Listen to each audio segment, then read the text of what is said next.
খাগড়াছড়ির পানছড়ি উপজেলার হেডম্যান্টিলা এলাকার বাসিন্দা আসাদ শেখের পরিবারসহ কয়েকটি ভুক্তভোগী পরিবার নিরাপত্তাহীনতার অভিযোগ তুলে প্রশাসনের জরুরি হস্তক্ষেপ কামনা করেছে। রোববার পানছড়ি প্রেস ক্লাবে আয়োজিত এক সংবাদ সম্মেলনে লিখিত বক্তব্যে তারা অভিযোগ করেন, শহীদ মিয়া গং দীর্ঘদিন ধরে তাদের বিভিন্নভাবে হয়রানি করে আসছে। এ ঘটনায় মামলা দায়েরের পর অভিযুক্তরা জামিনে মুক্ত হয়ে পুনরায় ভুক্তভোগী পরিবারগুলোর উপর চাপ সৃষ্টি করছে এবং ভয়ভীতি প্রদর্শনের পাশাপাশি প্রাণনাশের হুমকি দিচ্ছে। সংবাদ সম্মেলনে ভুক্তভোগীরা জানান, চলমান পরিস্থিতিতে তারা চরম নিরাপত্তাহীনতার মধ্যে দিন কাটাচ্ছেন। তারা ঘটনার সুষ্ঠু তদন্ত, দোষীদের বিরুদ্ধে আইনানুগ ব্যবস্থা গ্রহণ এবং নিজেদের জানমালের নিরাপত্তা নিশ্চিত করতে প্রশাসনের কার্যকর পদক্ষেপ দাবি করেন। তবে অভিযোগের বিষয়ে অভিযুক্ত শহীদ মিয়া গংদের বক্তব্য পাওয়া যায়নি। তাদের বক্তব্য পাওয়া গেলে তা পরবর্তীতে প্রকাশ করা হবে।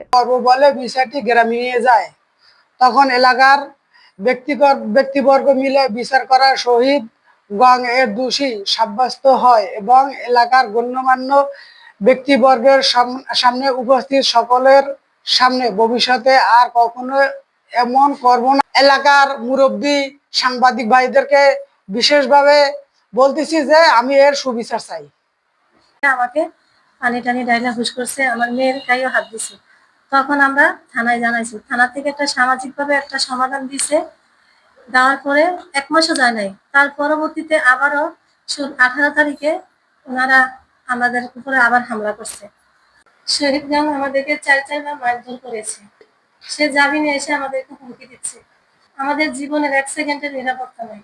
আজকে সংবাদ সম্মেলনের মাধ্যমে আমরা সঠিক তদন্তের মাধ্যমে আমরা বিচার চাই।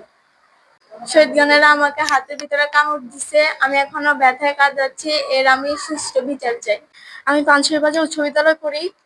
শহীদ গণের অত্যাচারে আমি স্কুলে যেতে পারতেছি না, প্রাইভেটেও যেতে পারতেছি না।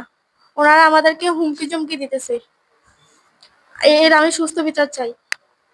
মেয়েরা মারছে, আমার নাতিনেরা মারছে, মায়েরা ডিভোর্স করছে, মাথা ফাটাইছে, হাসপাতালে ভর্তি করছি, মামলা করছি। মামলার আসামি চালান করছে শুক্রবার দিন 10টা বাজে। চালান করার পরে আবার যাবি না, হুমকি দিচ্ছে, আমারও হুমকি দিচ্ছে, আমার মায়া আবার জামাইটা হুমকি দিচ্ছে যে তোরা যদি মামলা না করো তোরা বাইরে শেষ করে পেলাম।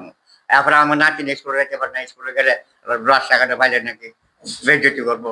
আমি আপনাদের কাছে সুবিচার চাই, এটার জন্য বিচার হয়, দেশের আইনটা যদি সঠিকভাবে প্রয়োগ করে সঠিক বিচারটা যেন আমরা পাই, এই আমার কথা শেষ। আসসালামু আলাইকুম।